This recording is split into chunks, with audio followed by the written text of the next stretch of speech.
नमस्कार दोस्तों, स्वागत है एक बार फिर से हमारे YouTube चैनल पर। और हम भारतीय राज्य व्यवस्था के अंतर्गत नया सेशन लेकर चल रहे हैं, जिसमें हम लोग महत्वपूर्ण अनुच्छेद जो हमारे हैं उन पे चर्चा कर रहे हैं। अभी तक का जैसे हम बात करते हैं कहाँ तक का कर लिया था, हमने आर्टिकल जो है 123 तक का पूरा कंप्लीट कर लिया था। जिसमें हमने क्या देखा था, जिसमें हमने संसद जो विश्रांत काली हो अर्थात कोई एक सदन जो है ना हो तो उस समय की स्थिति क्या होगी, उस समय अगर कोई विधि हमें आवश्यक रूप से बनानी होती है तो कैसे बनती है, जिसके अंतर्गत राष्ट्रपति एक अध्यादेश जारी करता है, वो अध्यादेश ही विधि के रूप में लागू हो जाता है। यहाँ तक का हम लोगों ने कंप्लीट कर लिया है। आज हम लोग अपने सेशन को आगे बढ़ाते हैं, जिसमें हम लोग सुप्रीम कोर्ट अपना उच्चतम न्यायालय से स्टार्ट करेंगे। उच्चतम न्यायालय के आगे के अनुच्छेद और उससे जुड़े हुए कुछ तथ्यों को हम लोग देखेंगे और उस पर हम लोग चर्चा करेंगे।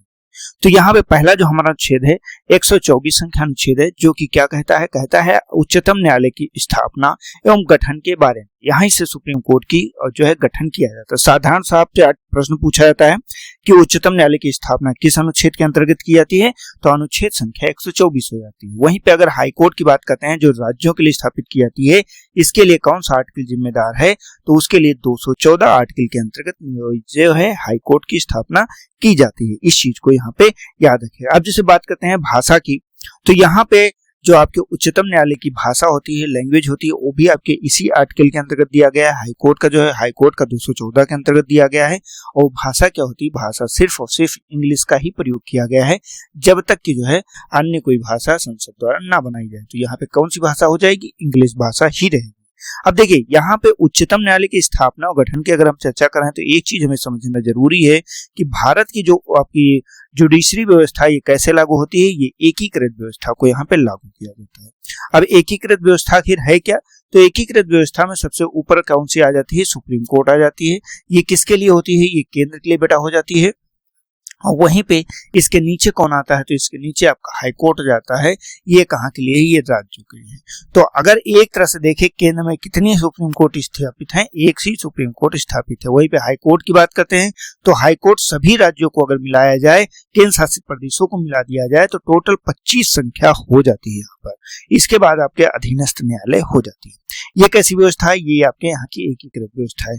वहीं पे अगर बात करते हैं हम यूएसए की व्यवस्था थोड़ी सी अलग है। यहाँ की व्यवस्था कैसी निर्मित होती है, यहाँ की व्यवस्था एक तो राज्यों के लिए हो जाती है, जो कि बिल्कुल सेम पैरेलल चलती है केंद्र के हिसाब से।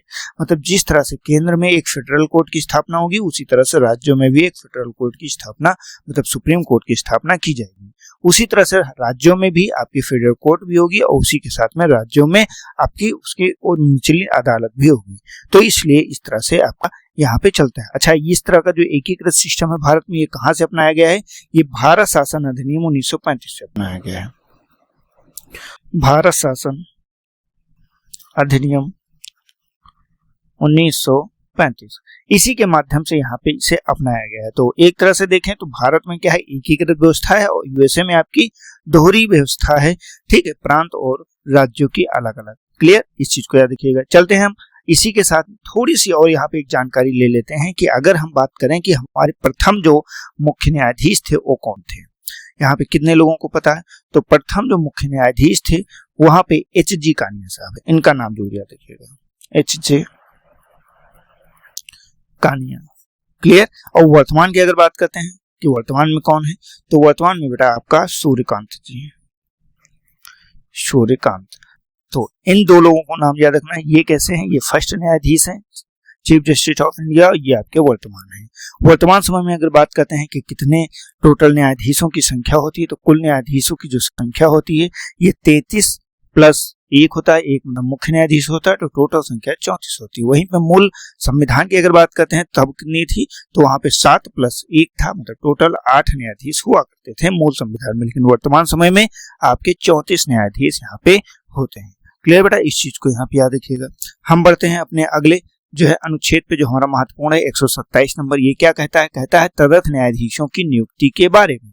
अब तदर्थ न्यायाधीश कौन होते हैं, जब कोरम होता है या गणपूर्ति होती है, गणपूर्ति ना पूरी हो, किसी भी मामले की सुनवाई के लिए 1/10 जो है होना सदस्य अनिवार्य। जैसे कि सिंपल सा कहें कि अगर संवैधानिक पीठ है तो उसमें 5 जो है न्यायाधीश होने ही चाहिए। अगर 5 न्यायाधीश नहीं पूरे होते हैं, कोरम नहीं पूरा होता, तो क्या होगा, तो यहाँ पे मुख्य न्यायाधीश कहीं पर भी जो है उच्च न्यायालय से आ सकते हैं न्यायाधीश। कहाँ से, हाई कोर्ट से आएंगे, किसके द्वारा आएंगे, मुख्य न्यायाधीश CJI ऑफ इंडिया के द्वारा आएंगे, और किसकी अनुमति से, राष्ट्रपति की अनुमति से।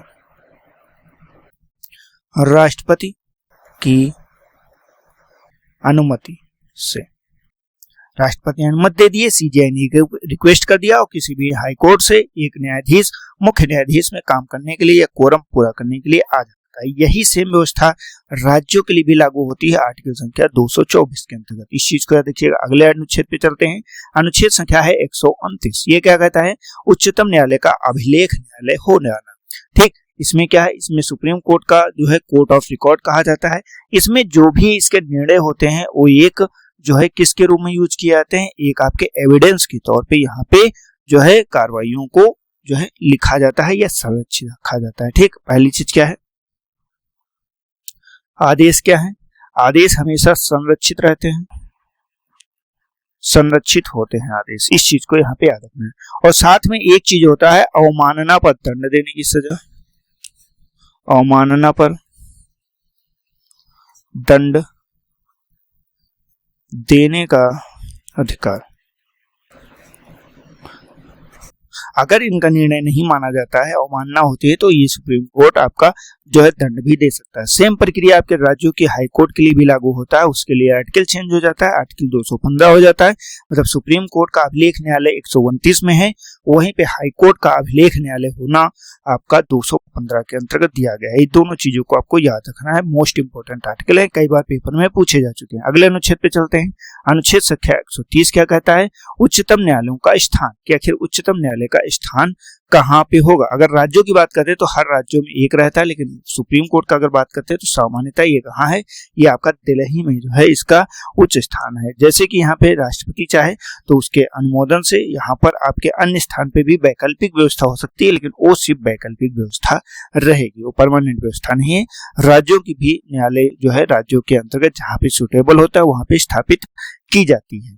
क्लियर। हम चलते हैं अपने अगले अनुच्छेद पे। अगला अनुच्छेद है 139। ये क्या कहता है, कुछ रिट निकालने की शक्तियां को उच्चतम न्यायालय को प्रदत्त किया जाए। ये ऐसे जो है शक्तियां हैं जो कुछ रिट निकाल सकता है, ऐसी रिट जो कि मूल अधिकार से संबंधित नहीं है। अनुच्छेद संख्या 32 मतलब क्योंकि ये सुप्रीम कोर्ट से ही संबंधित है, आपको पता है सुप्रीम कोर्ट इसमें कितनी तरह की 5 प्रकार की रिट निकाल सकता है, और हाई कोर्ट यही 5 प्रकार की रिटियों को किस आर्टिकल के तहत, 226 के तहत यहाँ पे हाई कोर्ट निकाल सकता है। ठीक, अब 32 के तहत कौन निकालता है, सुप्रीम कोर्ट निकालता है, 226 के तहत हाई कोर्ट निकालता है। लेकिन इसके अतिरिक्त 139 किसको दी गई है, ये आपके सुप्रीम कोर्ट को ही दिया गया है, और सुप्रीम कोर्ट ही इसमें जो है रिट निकाल सकती है, इसे स्पेशल पावर प्राप्त है। तो कुछ कुल मिला के सुप्रीम कोर्ट जो चाहे वो कर सकती है। चलते हैं हम अगले जो है अनुच्छेद पे। अगला अनुच्छेद हमारा है 143। ये क्या कहता है, ये कहता है सुप्रीम कोर्ट से परामर्श करने की राष्ट्रपति की शक्ति। राष्ट्रपति क्या करेगा, यहाँ पर भैया कंसल्ट करेगा। किस प्रकार की, तो कंसल्ट यहाँ पे 2 प्रकार से होते हैं। 2 प्रकार का कंसल्ट आ जाता है, कौन कौन से, एक हो जाता है सार्वजनिक महत्व को। ठीक, ऐसे सभी महत्व जो सार्वजनिक हैं। सार्वजनिक क्या निजी भी महत्व है, नहीं बेटा निजी नहीं। यहाँ पे दूसरा होता है विधि संबंधित या फिर संविधान लागू होने के पूर्व की विधियों से संबंधित। तो ये 2 तरह की है। अगर सार्वजनिक पे है तो इस पे सुप्रीम कोर्ट चाहे तो मना कर सकती है। ठीक, लेकिन यहाँ पे क्या है, अनिवार्य है राय देना, किसको, राष्ट्रपति को। क्लियर। अच्छा, एक चीज और है, यहाँ पर एक चीज जरूर नोट करके डाल दीजिएगा कि राष्ट्रपति सलाह मानने को बाध्य नहीं है। वो चाहे तो दी गई सलाह को माने, चाहे तो सलाह ना माने। राष्ट्रपति सलाह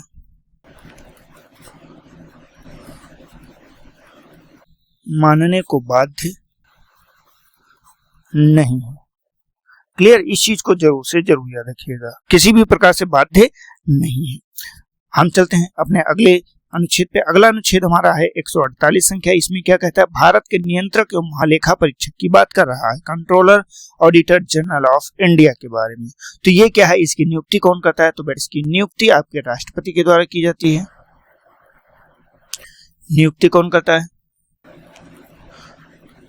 राष्ट्रपति साहब करते हैं।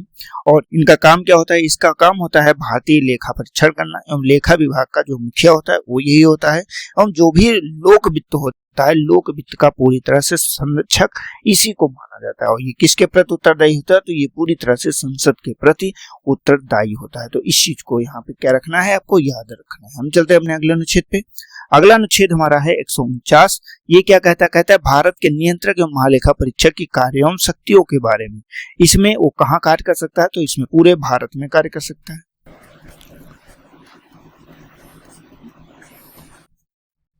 जहां पर भी विधानसभा है, विधानसभा में कर सकता है, किसी भी राज्य में जा सकता है, कहीं पर भी किसी भी प्रकार से कर सकता है। और किस रूप में करेगा? तो संसद की विधि के द्वारा किया करेगा।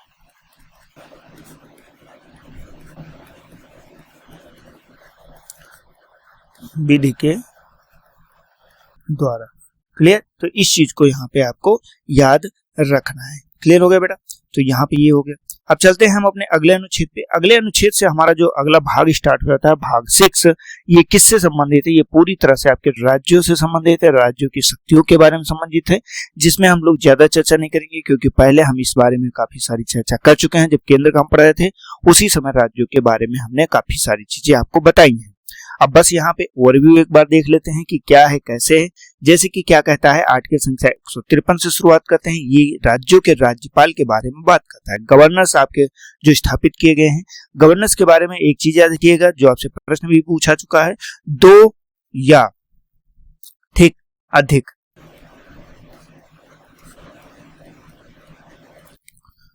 राज्यों के लिए एक राज्यपाल, राज्यों के लिए एक राज्यपाल, ये व्यवस्था की गई। मतलब एक राज्य हो या फिर एक से अधिक राज्य हो तो उनके लिए आपका एक राज्यपाल की नियुक्ति की जा सकती है, मतलब एक कमांड के तौर पे। और ये क्या होता है? ये केंद्र का पूरी तरह से प्रमुख होता है, मतलब राष्ट्रपति का प्रमुख होता है। जैसे कि अगर हम सामान्यतः बात करते हैं तो आपका जो आर्टिकल 52 है ये किससे संबंधित होता है? ये आपके राष्ट्रपति महोदय से संबंधित होता है।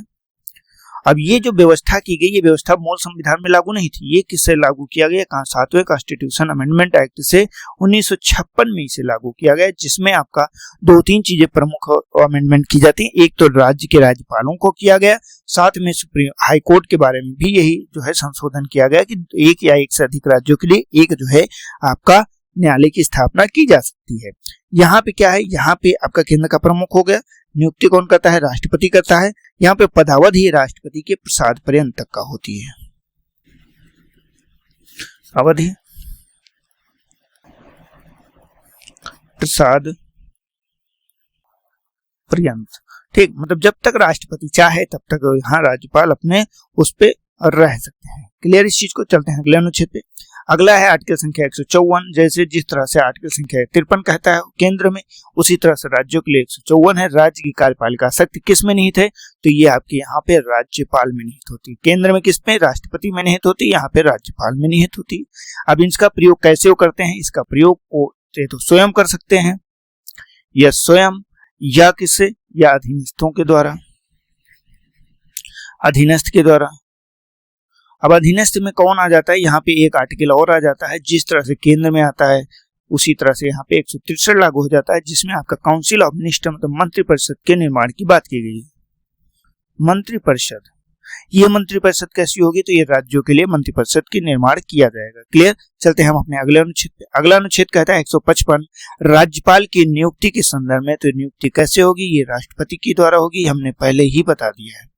अब केंद्र में ऐसा कोई भी अनुच्छेद नहीं है, वहां पे निर्वाचन दिया गया है, तो यही चीज यहाँ पे याद आपको रखनी है। चलते हैं हम अपने अगले अनुच्छेद पे।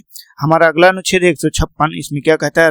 राज्यपाल की पदावधि कहता है। तो ये सामान्य तौर पे कैसे होता है? सामान्य तौर पे तो 5 साल होता है, लेकिन राष्ट्रपति के प्रसाद पर्यंत, राष्ट्रपति के प्रसाद पर्यंत तक का, इन दोनों चीजों को याद रखिएगा। वहां अगर राष्ट्रपति के संदर्भ में बात करें तो आर्टिकल संख्या 56 यही बात कहता है कि उनकी पदावधि के बारे में। चलते हैं अगले अनुच्छेद पे। अगला अनुच्छेद है 159। इसमें राज्यपाल द्वारा शपथ या प्रतिज्ञान के बारे में बात करता है। देखिए राज्यपाल की शपथ 159 में दी गई है, उपराष्ट्रपति की 69 में दी गई है। और देखिए यहाँ पे एक मिस हो गया, वो कौन सा, यहाँ पे राज्यपाल तो लिखा है, यहाँ पे राष्ट्रपति नहीं लिखा है। राष्ट्रपति को यहाँ पे नोट कर लीजिएगा। और राष्ट्रपति को किस में दी जाती है, 60 के अंतर्गत दी जाती है। तो इन तीनों को आपको याद रखना। इन्हीं की शपथ को जो है आपकी अनुसूची में वर्णन ना होकर किसमें वर्णन किया गया है, आपके जो है इसमें वर्णन किया गया है, आपके संविधान में वर्णन किया गया है। ये किसकी, ईश्वर की शपथ लेते हैं और संविधान की रक्षा के बारे में बात करते हैं। क्लियर। चलते हैं आगे के हमारे आर्टिकल में, जो कि क्या कहता है कुछ आकस्मिकताओं में राज्यपालों के कृत्यों का निर्वहन। ऐसी जो भी जो है स्थितियां हैं, परिस्थितियां हैं जिसमें राज्यपाल काम करता है, तो उन सभी के बारे में यहाँ पे दिखाया गया है। फिलहाल यहाँ पे राष्ट्रपति उपबंध बनाता है, किसके निर्देश पे काम होता है, तो राष्ट्रपति के। राष्ट्रपति जो ठीक समझे, दोस्त ठीक समझे, राष्ट्रपति ने अगर चाहा तो उसी हिसाब से वो काम कर सकता है। चलते हैं अगले पे। अगला हमारा आर्टिकल हो जाता है 161। ये सेम आपके राष्ट्रपति के 72 के अंतर्गत जो लागू शक्तियां हैं उसी के अंतर्गत, बस यहाँ पे एक चीज नहीं लागू की गई है, राज्यपाल किसको नहीं माफ कर सकता है, तो राज्यपाल की जो शक्तियां हैं पूरी तरह से आपके उसी के अनुरूप है, लेकिन ये किस पे लागू होंगी, ये राज्य विधि पे लागू होंगी। पहली चीज तो राज्य विधि पे। क्लियर। और दूसरी चीज मृत्युदंड पे, मृत्युदंड व सैन्य पर लागू नहीं। अगर सैन्य न्यायालय का कोई आदेश है तो लागू नहीं होगा, साथ में मृत्युदंड पर भी लागू नहीं होगा। इसके अलावा वही सारी चीजें हैं। कौन कौन सी चीजें हैं, कौन कौन सी चीजें जैसे आपके इसमें दी जाती थी। पहली चीज यहाँ पे क्षमा आ जाती है, दूसरा यहाँ पे लघुकरण आ जाता है, इसके बाद आपका परिहार आ जाता है, इसके बाद आपका विराम आ जाता है, इसके बाद आपका प्राविलंबन आ जाता है। प्राविलंबन। क्लियर। तो इस तरह से 5 चीजें हैं जो आपके राज्यपाल को भी शक्ति प्राप्त है और राष्ट्रपति को भी प्राप्त है। राष्ट्रपति को आपका आर्टिकल 72 के तहत प्राप्त है और जो आपका राज्यपाल है इसको 161 के अंतर्गत शक्ति दी गई है। चलिए बेटा, तो आज की इस वीडियो में हम यहीं तक रखते हैं। कल जो हम लोग यहाँ से आगे शुरू करेंगे, यहाँ पे आपका राज्यपाल की सहायता एवं सलाह के लिए जो मंत्रिपरिषद है उसकी बात करेंगे कि मंत्रिपरिषद यहाँ पे कैसे काम करती है, एवं आपका पूरा स्टेट के संबंध में अन्य चीजों को देखेंगे। तो मिलते हैं नेक्स्ट वीडियो में, तब तक के लिए जय हिंद, जय भारत। आपका दिन शुभ हो।